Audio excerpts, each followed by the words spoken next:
Hey everybody, Dutchsinse here. 11:37 a.m. Central Time on Sunday, March 30th, 2014. And we're looking at Earthquake 3D again. This is my second earthquake update today. I want to show you guys what's happened just over the past few hours. I'm going to take this down and you'll see what I'm talking about here. Okay, this is just over the last 24 hours. And we'll take this down for the last 48 hours, and that'll show you Southern California as well. So you can see what's going on here. We have 3 cluster points along the western edge of the North American craton. Now, just in the past few hours, another 4.4 struck here in central Oklahoma. That's already on top of the 2 4.3s and multiple 3.0 earthquakes that struck over the past 24 hours in central Oklahoma.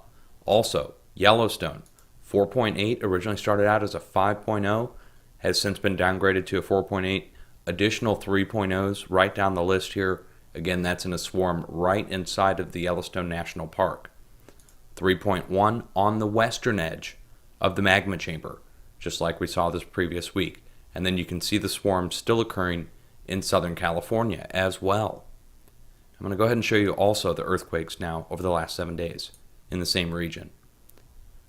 Again, you can see the multiple earthquakes here in Southern California. Maybe I should turn these down so you can see them a little better.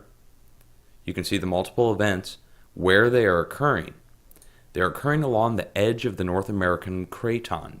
And I've put this diagram out here on my Facebook page. So this is the diagram for the North American craton. And you can see the edge here. It starts up in the Pacific Northwest and extends down here through Texas and then curls back up here to the northeast. Now let's look at the earthquakes over the last 7 days. And you'll see, starting up here in the Pacific Northwest, extending down across Colorado, down here through Oklahoma and Texas, back up here directly to the split in the crust in the northeast. And again, let's compare that. Comes down here through Colorado, right here, down through Texas, back up through Oklahoma, and then back up through the split. And that's where the earthquakes are occurring. The way they are occurring is from the west to the east, and that's turning everything on its head. Normally we're thinking about a mid-Atlantic rise spread. These have all happened after this huge cluster of activity over the last 2 weeks. Got to remember there was a 7.0 that occurred up here off of the northwest coast of California roughly 2 weeks ago. All this other activity down here to the south. In Baja, we also had multiple larger earthquakes occur over the last 2 weeks now. So it's been building and building. So look at the spots. We have 3 areas, again, 3 cluster points. Now let's turn this up to, let's say like 3.0 and greater. Okay, there we go. And you can see still, even with 3.0 and greater, so these are going to be earthquakes that could possibly be felt by people actually. They're not just little small earthquakes. They're all relatively shallow. The higher the earthquake is off of the globe, the deeper the earthquake. This is Earthquake 3D program. So you can see these are really shallow. Each one's happening just at a few miles deep, if not less. Some of them are very shallow. This lets you know, be aware along the edge of the North American craton, specifically now in silent areas where we haven't seen much movement.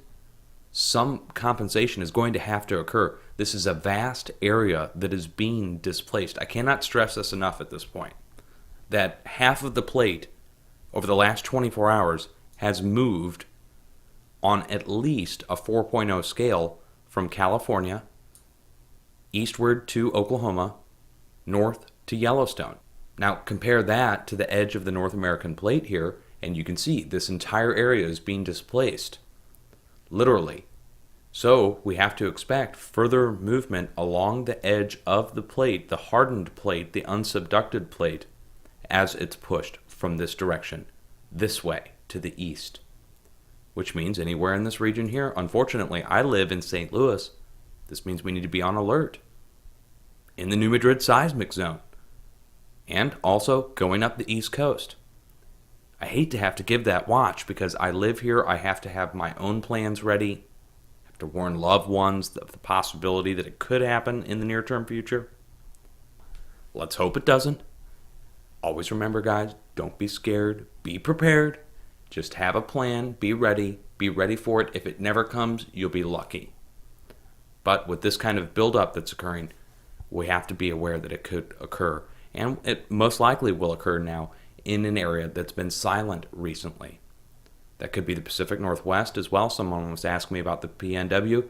We have to watch up here in British Columbia, just north of Washington State, somewhere up here near the island.